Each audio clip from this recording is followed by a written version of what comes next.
고령화 시대 당신의 노후는 안녕하십니까? 요양시설 이제는 고려장이 아니라 트렌드입니다. 모두가 만족하는 실버 라이프를 위해 요양의 모든 것이 있는 여기는 가만히. 안녕하세요.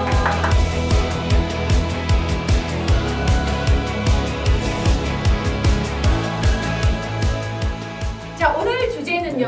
앞으로 예측되는 요양시장의 가장 큰 변화는 무엇인지 좀 말씀을 해주시면 좋을 것 같아요. 예전에도 제가 유튜브에서 한두 번 언급을 한 적이 있는데요. 가장 첫 번째는 규제 및 각종 법령의 변화입니다. 변화. 완화라는 표현을 안 쓰고 변화라는 표현을 쓴 거는요. 여러 가지로 조금 정비돼야 되는 그런 내용들이 있습니다. 가장 큰 문제는 뭐냐면 시설을 제대로 운영을 해도 돈이 얼마 남지가 않아요. 그렇다 보니까 어떻게 해요? 먹고 살려면 다른 방법이나 꼼수를 찾는 거죠. 제가 보기엔 그렇습니다. 애가 말을 안 듣고 가출을 하고 그래요. 그러면 무조건 때리고 훈육하는 게 먼저가 아니라 우리가 뭐라고 얘기하죠? 애가 왜 이렇게 삐뚤어졌는지 뭐를 힘들어하는지 한번 얘기를 들어보는 게 우선이라고 하잖아요. 저는 이 요양시장과 관련해서 마찬가지라고 생각을 합니다. 과연 시설들이 운영을 하는데 뭐가 힘든지 그리고 뭐가 정비가 돼야 되는지 그걸 알아보고 규정과 관련해서는 풀릴 것들은 풀려야 된다고 생각을 해요. 맞습니다. 요거와 관련해서는 저희 편안히 플랫폼에서 앞장서서 정부에도 건의하고 원장님들한테도 공지를 할 거예요. 세부적인 규정들이 분명히 바뀌어야 되는 것들이 있고 제가 몇 번 말씀드렸다시피 돈 있는 분들은 더 쓸 수 있게끔 규정을 열어주는 게 맞아요. 난 돈이 더 있어서 더 좋은 서비스를 받고 싶다고 하면 그럼 비급여 항목이나 열어주고 경쟁할 수 있게 하는 게 맞고요. 엄밀하게 말하면 시설 운영하는 건 사회복지적인 측면과 생계를 유지해야 되는 두 가지 측면을 같이 해야지 이걸 갖다가 정부 돈이 얼마 이상 들어가는 거니까 무조건 내는 복지가적인 마인드라 그건 말도 안 되는 소리예요. 그 말씀하시는 공무원들이 그러면 10억 20억 집어넣고 그 급여 받고 그 일을 할 건지 한번 생각을 한번 해보라고. 못 하잖아요. 그러면 그런 말 하면 안 돼요. 근데 다만 그렇게 여러 가지를 정비를 했는데도 분명히 안 좋은 관행을 갖고 운영하시는 분들이 있거든요. 그런 건 정말 잡아서 일벌백계를 해야 됩니다. 이러기 위해서는 바꿔줘야 되는 규정은 바꿔줘야 되는 규정대로 바꾸고 엄밀하게 지켜야 되는 부분에 대해서는 규정을 가다듬고 해서 이런 법령의 재정비가 지금 반드시 필요합니다. 어쨌든 지난 10년간 15년간의 요양시장이랑 앞으로 20년 30년간의 요양시장은 법령이라든지 지켜야 되는 이런 부분들이 많이 바뀔 거다. 그리고 이제 두 번째는 대기업의 진출입니다. 여태까지는 개인들이라든지 비영리 단체, 종교단체들이 소소하게 작게 이렇게 진행을 했다 그러면 앞으로 요양시장으로 대기업의 진출이 엄청나게 더 활발하게 이루어질 겁니다. 근데 이런 말씀을 드리면 기존에 계신 개인이나 이런 분들이 걱정을 하세요. 대기업이 들어오는 게 좋은 거냐? 좋은 겁니다. 그들이 와서 우리의 파일을 깎아먹는다라고 생각하시면 안 돼요. 시장의 크기를 키우는 겁니다. 그쵸. 골프 시장을 예로 들면 타이거 우즈라는 세계적인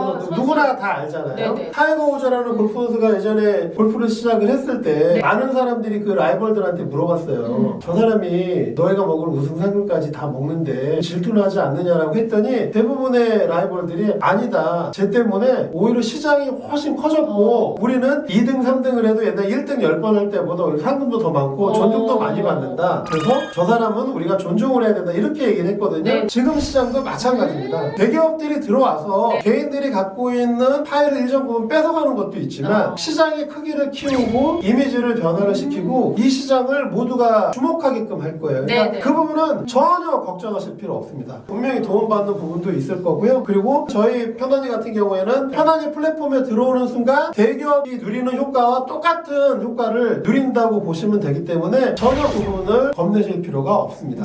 그리고 세 번째는 IT 기술의 활용입니다. 이전에는 IT 기술과 관련해서도 여러 가지 시도들이 있었는데 최근에 보면은 정말 놀라운 IT 기술들이 많이 지금 요양시장에 접목이 되고 있고요. 경쟁도 엄청 심합니다. 제가 이 부분과 관련해서는 아마 다음번 유튜브에서 한번 몇 가지 기술을 설명드릴 시기가 있을 거고요. 어쨌든 과거에 비해서는 IT 기술을 활용을 하는 요양시장의 변화가 눈에 띌 것이다. 마지막으로는 시장의 확대 및 소득별로 다른 서비스입니다. 전에는 요양시장이라는 게 돈 없고 가족 없는 사람들만이 가는 데였는데 이제는 준비되고 경제적으로 여유 있는 사람들이 나이 먹어서 가는 게 아니라 미리미리 갈 수 있는 이런 서비스까지 시장에 다양하게 확대될 거고요. 이런 부분과 관련해서도 부분도 뒤에 순서에서 한번 언급을 해드릴까 합니다. 어쨌든 예측되는 큰 변화의 물결에 각자가 몸을 잘 실어서 시설도 잘 운영을 하고 이거를 보시는 이용자나 또 가족들도 계시다고 하면은 그런 부분을 고려하시고 선택을 하시면 후회가 없는 선택을 하실 수 있을 것 같습니다. 네. 오늘은요, 앞으로 예측되는 요양시장의 변화에 대해서 이야기를 나눠봤습니다. 예. 저희 편안은요, 요양에 관한 모든 것들을 함께 고민하고 해결해 나가도록 하겠습니다. 여러분의 실버 라이프가 골드 라이프가 되는 그날까지 편안의 노력은 계속된다.